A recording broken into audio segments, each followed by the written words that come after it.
जगह जो बिल्कुल पुअर कंडीशन के अंदर थी, बाकी सारे के सारे हमने पूरे प्रदेश के अंदर पैचवर्क लगाने का काम किया है।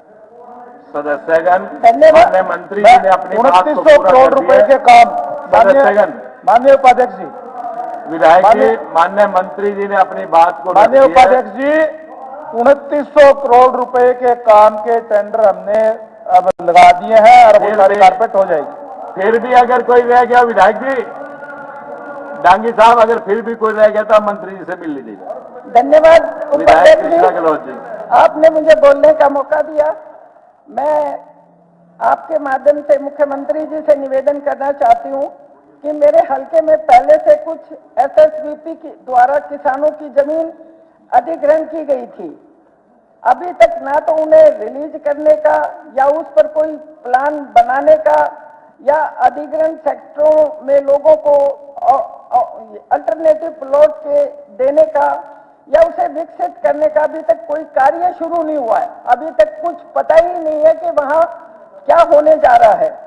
मेरा आपसे अनुरोध है कि आप इस काम को जल्दी से जल्दी कराएं।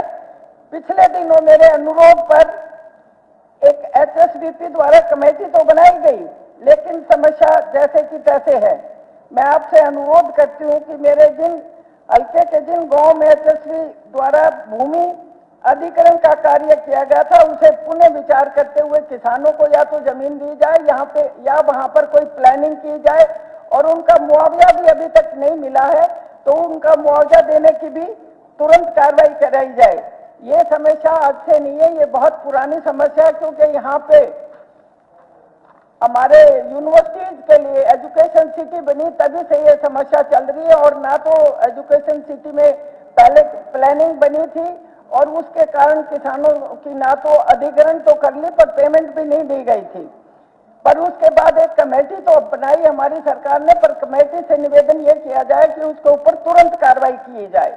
और दूसरा मेरा पॉइंट है जी कि हमारे हल्के में ज्यादातर फैक्ट्रियां हैं जी। जीटी रोड के दोनों तरफ गांव जितने भी लगते हैं, वहां पे दिल्ली से जितनी भी फैक्ट्रियां निकली वो यहाँ आ गई थी, या तो सीएलयू के माध्यम से या एसएसआईडीसी द्वारा ये फैक्ट्रियां अलॉट की गई थी। पर वहां पर जो गंदा पानी उन फैक्ट्रीज का निकलता है और वो वहां पूरा भर जाता है, जो तालाब है वो ओवरफ्लो किए हुए हैं जी। उनमें मैंने निवेदन किया 1-2 बार, पर अभी तक कार्रवाई नहीं हुई है। इस संबंध में पॉन्ड डेवलपमेंट अथॉरिटी को कई बार मैंने बोला है, पर अभी तक उसका कोई कार्रवाई नहीं हुई। मेरा आपसे निवेदन ये है कि ये लगभग 14 के करीब गांव है, इन गांव में तालाबों का सौंदर्यीकरण किया जाए और गंदा पानी की निकासी का पूरा बंदोबस्त किया जाए। बारिश के दिनों में आजकल और भी ज्यादा हालत थोड़े खराब हो गए हैं, तो इसके लिए तुरंत कार्रवाई की जाए। धन्यवाद। सतीश फागाना जी, विधायक जी। आदरणीय अध्यक्ष महोदय जी, धन्यवाद। महोदय जी, मैं आपके ध्यान में एक अत्यंत गंभीर विषय लाना चाहता हूं। मेरी विधानसभा NIT 86 फरीदाबाद में गांव गोछी, जीवन नगर पार्ट 2 और सरूपुर एरिया, जिसमें लगभग 350-400 फैक्ट्रियां लगी हुई हैं, जो कि छोटी छोटी फैक्ट्रियां हैं और प्रदूषण फैलाने वाली इकाई लगी हुई हैं, जो कि वायर वगैरह जलाकर छोटी छोटी सिल्ली वगैरह बनाती हैं, जो कि अत्यंत गंभीर हैं। मैं सरकार से ये अरदास करना चाहता हूं कि पूरे एरिया में इनकी वजह से वायु प्रदूषण हो रहा, न कि केवल अत्यंत प्रदूषण हो रहा, बल्कि इससे स्थानीय लोगों के स्वास्थ्य पर भी गंभीर प्रभाव पड़ रहा है। इससे पहले ये इकाइयां दिल्ली में स्थापित थी, दिल्ली में इन इकाइयों को बंद कर दिया गया था, वहां से उठकर ये वर्कशॉप यहां पर स्थापित हो गई, जो कि गलत है। इनको रेजिडेंशियल एरिया से उठाकर अलग कहीं और स्थापित किया जाए और उन इकाइयों को बंद किया जाए। महोदय जी, इसके अलावा मेरे पाली गांव लगता है, जो मेरी विधानसभा में है। इस गांव के अंदर एक जेबीटी कॉलेज था जो बंद हो गया। इस कॉलेज को मैं रिक्वेस्ट करूंगा कि इसको पॉलिटेक्निक के अंदर तब्दील किया जाए, जिससे कि वहां के इससे हमारे यहाँ बच्चों को फायदा हो सके। इस पॉलिटेक्निक के लिए यहाँ पर जमीन और बिल्डिंग दोनों ही उपलब्ध है। एक और हमारे यहाँ खेल ग्राउंड है। मैं खेल मंत्री जी से निवेदन करना चाहूंगा कि बाउंड्रियां तो बना दी गई लेकिन वो डेवलप नहीं करे गए। तो मैं रिक्वेस्ट करूंगा कि सभी खेल ग्राउंड्स को डेवलप किया जाए जिससे कि वहां के बच्चों को फायदा हो सके। और मैंने पीछे भी एक लेटर दिया था लेकिन उसका कोई जवाब नहीं आया। तो मैं सरकार से यही निवेदन करूंगा कि इन सभी मांगों को जल्द से जल्द पूरा किया जाए। धन्यवाद। विधायक रेणु बालाजी।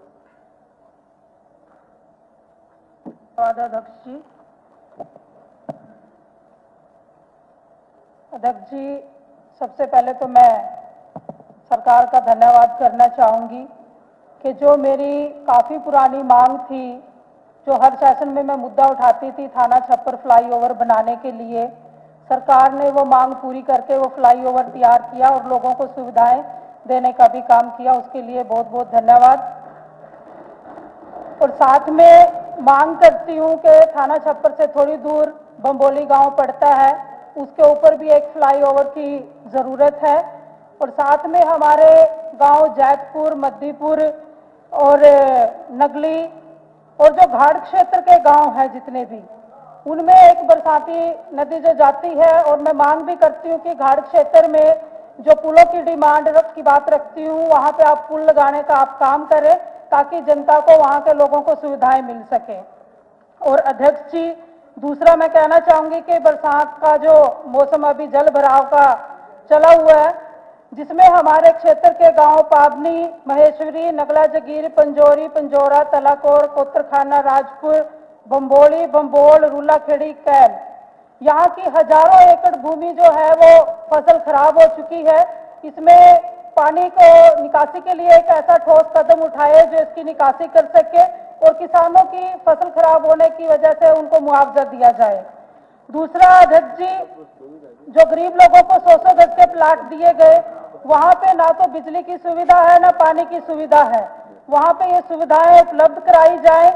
और मैंने पिछले सेशन में भी एक गांव ककड़ोनी का मुद्दा उठाया था जिसमें रजिस्ट्रियां उन लोगों के नाम है लेकिन कब्जा आज तक भी उन लोगों को नहीं दिया गया, वो कब्जा उनको दिलवाया जाए। अध्यक्ष जी, दूसरा मैं कहना चाहूंगी, हमारे क्षेत्र पाबनी रोड पर एक पुल का निर्माण किया गया जिसमें एक रोड 16,13,855 रुपए सरकार की तरफ से मंजूर हुए और जिसकी स्टार्ट डेट जब शुरू काम किया गया वो 7 फरवरी 2025 थी और उसको पूरा करने का टाइम 5 सितंबर 2025 था।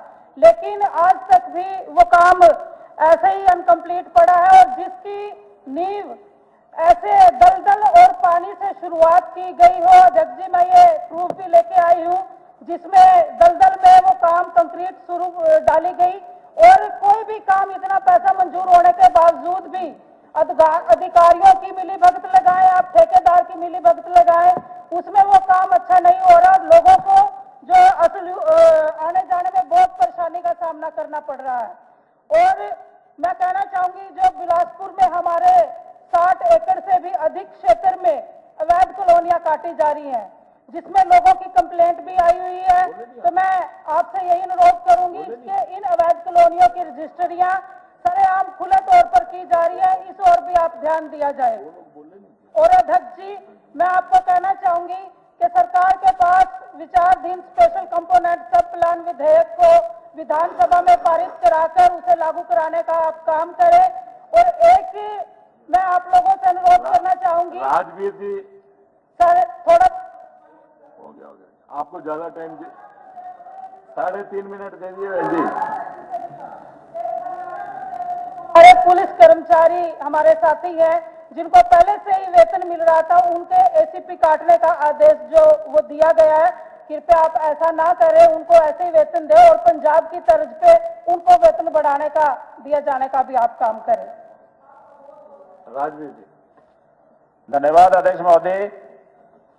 अध्यक्ष महोदय, मैंने पिछले सेशन में भी मुद्दा उठाया था जो स्वास्थ्य से जुड़ा हुआ है।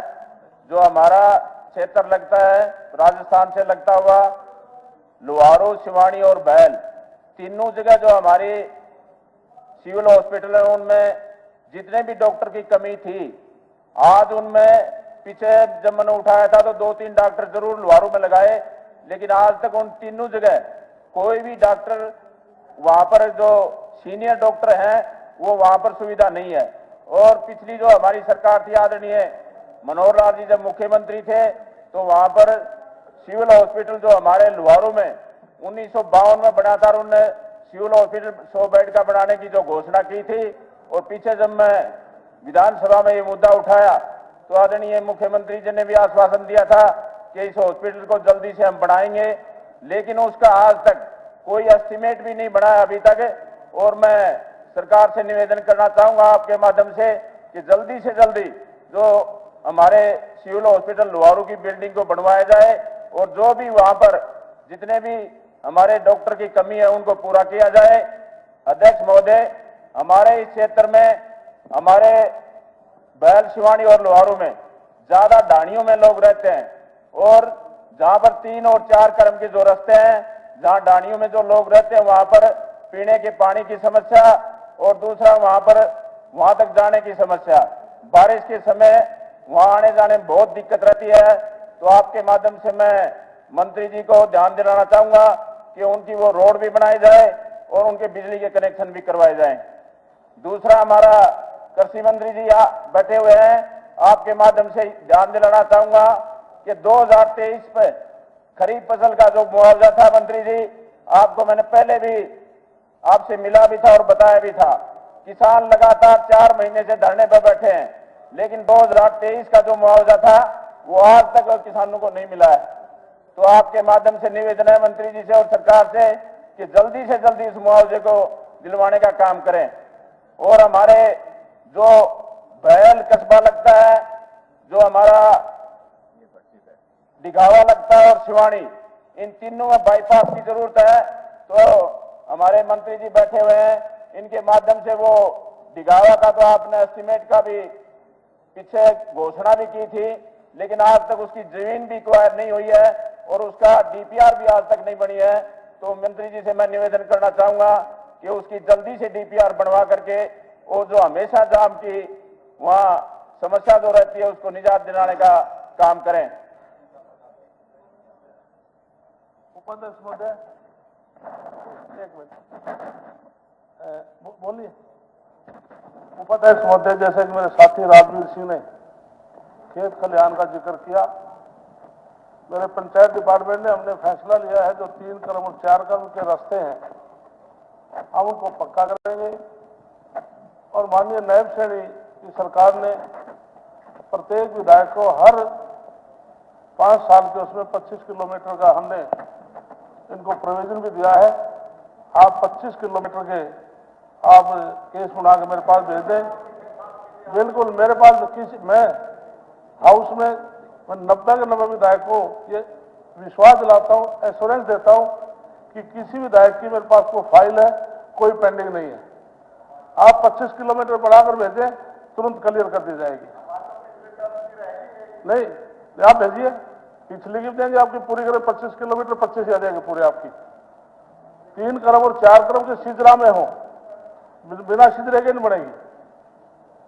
जी 1 मिनट के लिए विधायक जी। 1 मिनट जी।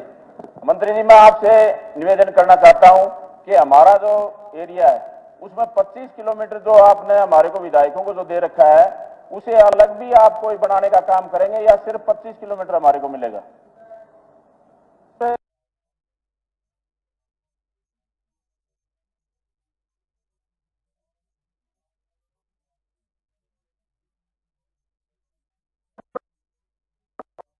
हम दे देंगे। समस्या हमारे लिए ये है कि हम किस जानी को तो छोड़ने और किस जानी को उसमें लें। विधायक जी आपको 25 किलोमीटर दो, फिर उसके बाद फिर आगे सोचें। 1 मिनट के लिए आप बोलिए, फिर शून्यकाल समाप्त करें। स्पीकर सर, 1 नवंबर 1966 को हरियाणा राज्य का गठन हुआ था, लेकिन ना हमारे पास हाई कोर्ट है और ना ही हमारे पास विधानसभा है।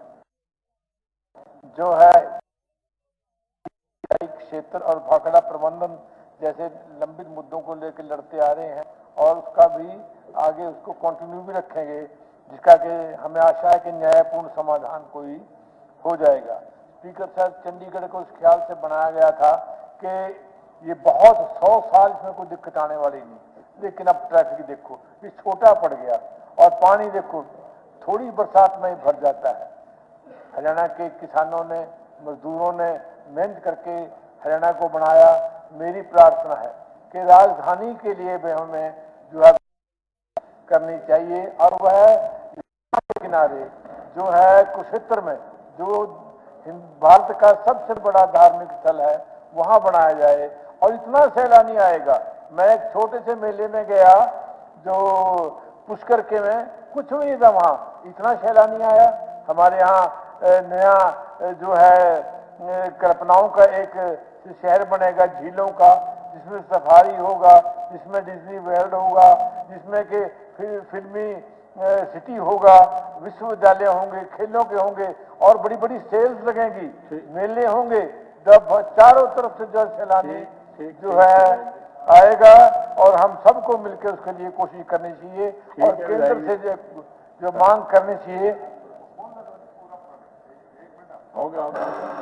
चलो, माननीय सदस्यगण, अब शून्यकाल समाप्त होता है। माननीय सदस्यगण, आप बोले नहीं, अब बोलिए, आप बोलिए, सॉरी। माननीय उपाध्यक्ष सर, मेरे विधानसभा क्षेत्र निजामपुर में छीलरो गांव से दंचोली रोड तक बाईपास मंजूर हुआ था, जिसका कार्य आज तक नहीं चला। इस बाईपास को बनाने के लिए अधिकांश लोगों ने अपनी सहमति सरकार को दे चुके हैं, फिर भी ये रोड नहीं बना है। मेरी सरकार से दरख्वास्त है कि इस बाईपास को बनाया जाए। मेरे विधानसभा में NHAI के अनेक पुलों के नीचे जल भराव की बहुत बड़ी समस्या है। बरसात के मौसम में इनके नीचे पानी बहुत ज्यादा बढ़ जाता है, जिससे काफी परेशानी होती है। लोगों को समस्याएं इतनी हैं जैसे कि गोद बढ़ावा, भाखरी, थनवार, समरपुरा, बूडवाल और निजामपुर में इस पानी से निजात दिलाने की कृपा करें। मेरे विधानसभा क्षेत्र के रोड नया गांव से लेकर बाइल तक रोड को चौड़ा कर इस रोड को बनाया जाए, ताकि इस रोड में अनेक गहरे गड्ढे हैं जिससे आए दिन हादसे होते रहते हैं। इससे लोगों की हर 15 दिन में मृत्यु हो जाती है। तो मेरी आपसे दरख्वास्त है कि इसको रोड को चौड़ा किया जाए। सहवाजपुर मोड़ रोड को दुखेड़ा तक चौड़ा किया जाए। इस रोड को चौड़ा करने से क्योंकि बहुत जाम लग जाता है और खाटू श्याम जी के लिए यहाँ पंजाब से भी लोग जाते हैं, हरियाणा से भी जाते हैं, चंडीगढ़ से भी जाते हैं। ये रोड थोड़ा चौड़ा हो जाएगा तो लोगों को समस्याएं कम हो जाएंगी। मेरे विधानसभा क्षेत्र नांगल चौधरी में गांव छापड़ा बीवीपुर जो मेरा अपना गांव है और बनियाड़ी के सरकारी स्कूल के भवन बहुत पुराने हो चुके हैं, अधिक क्षतिग्रस्त हो गए हैं। सभी कमरे और बरामदों की छत खस्ता हालत में, छतों से पानी टपकता है और कमरों की दीवारों में दरार आई हुई है, जो कि एक गंभीर चिंता का कारण है। भविष्य में कोई बड़े हादसे का कारण न बन सकता है। विद्यालय बिल्डिंग को कंडम घोषित कर नई बिल्डिंग बनाने का प्रस्ताव पास करें। मंत्री जी यहाँ बैठे हुए हैं, एजुकेशन मंत्री जी, और अभी हमारे मंत्री जी ने कहा है कि भाई 3 और 4 कदम के रास्ते पक्के हो जाएंगे। उसके लिए आपका बहुत बहुत धन्यवाद। और एक बस नारनौल बया नांगल चौधरी से चलाई जाए खाटू श्याम जी के लिए स्पेशल। 5-7 गांव की मांग है। ये गांव है दुखेड़ा, बेडंती, दलपतपुरा, रामपुरा, पाटन होते हुए खाटू श्याम जी के लिए जाएगी। धन्यवाद। सरदार जर्नैल सिंह।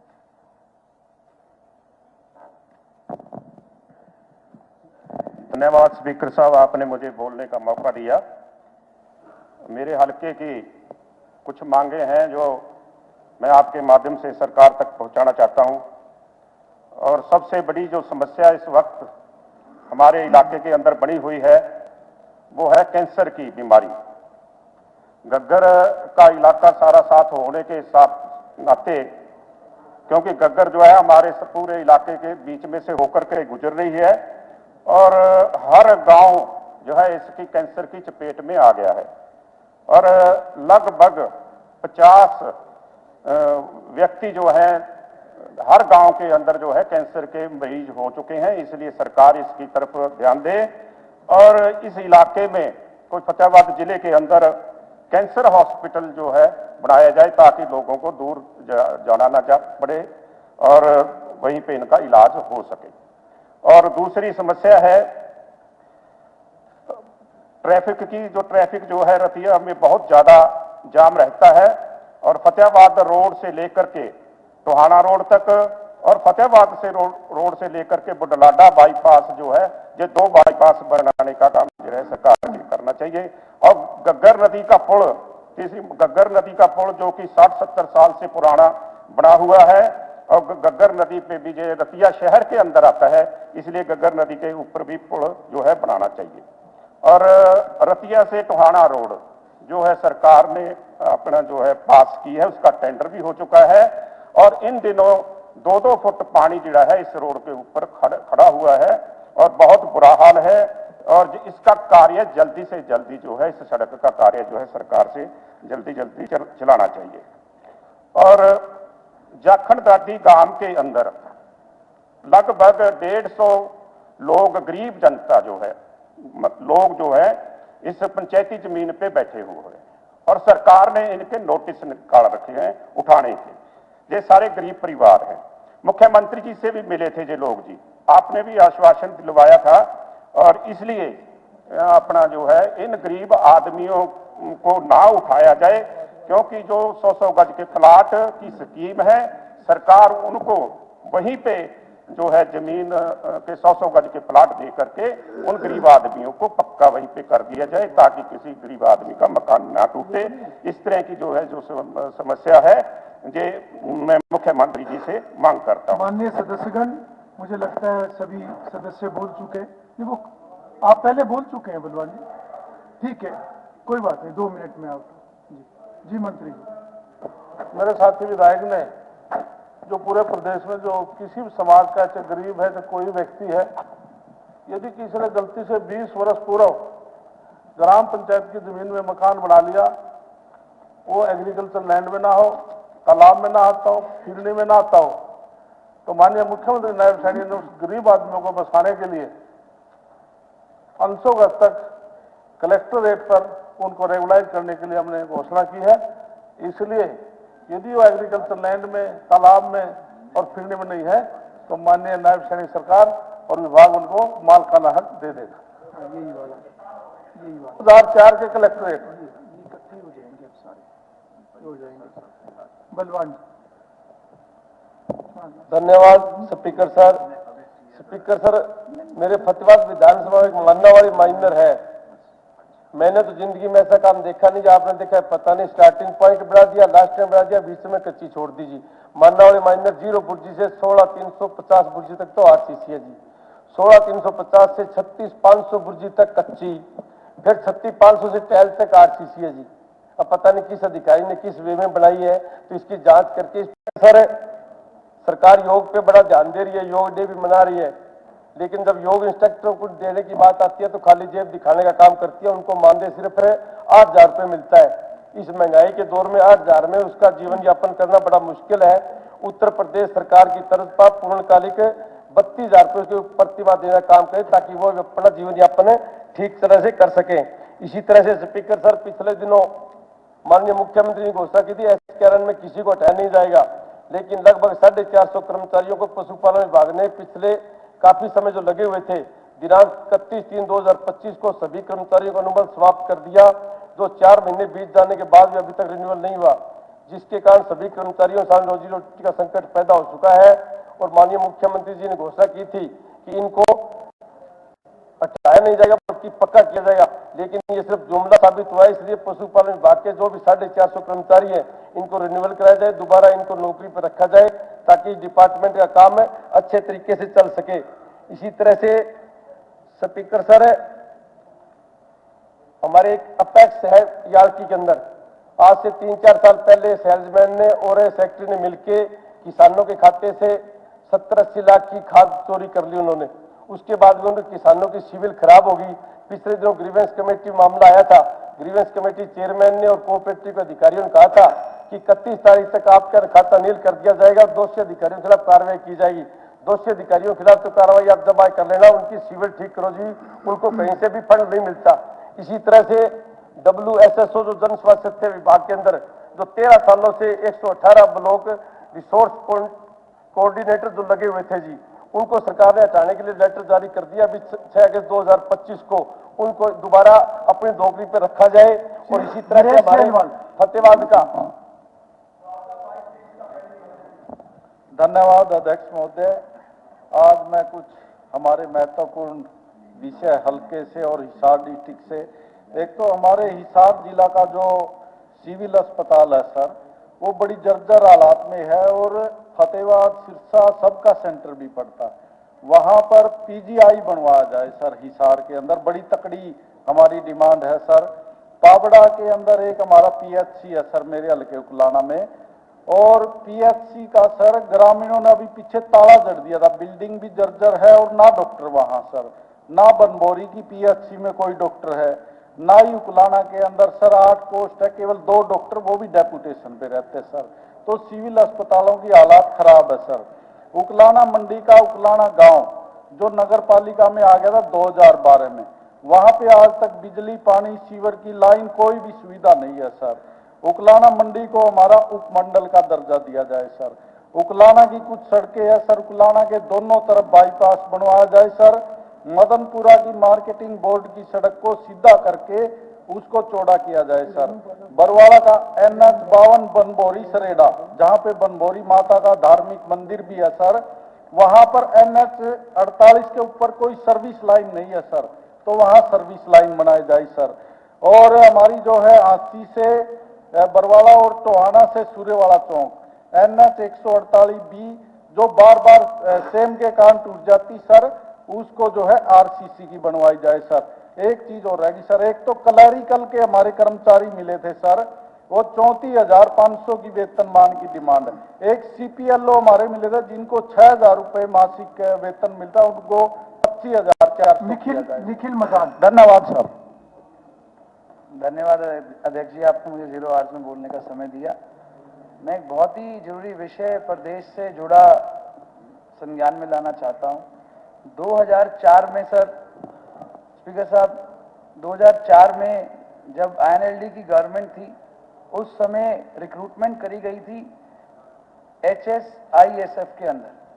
उसमें उस समय तकरीबन 2 से 3 हजार SPOs रखे गए थे जिनको इंडस्ट्रियल सेक्टर में पोस्ट किया गया था। 2005 में सर उनको हटा दिया गया। उसके बाद सर उन्होंने कोर्ट में केस लड़ा, और जब उन्होंने कोर्ट में केस लड़ा, कोर्ट का हाईकोर्ट का निर्णय आया, तो हमारे पूर्व मुख्यमंत्री मनोहर लाल जी ने 2016 में उनको वापस रिक्रूट कर लिया था, उनको वापस रखा गया।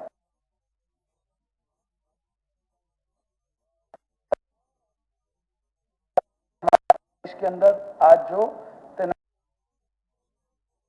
जो इनका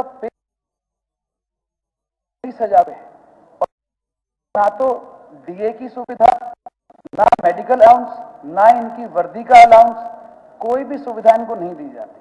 मैं सर आपके माध्यम से मांग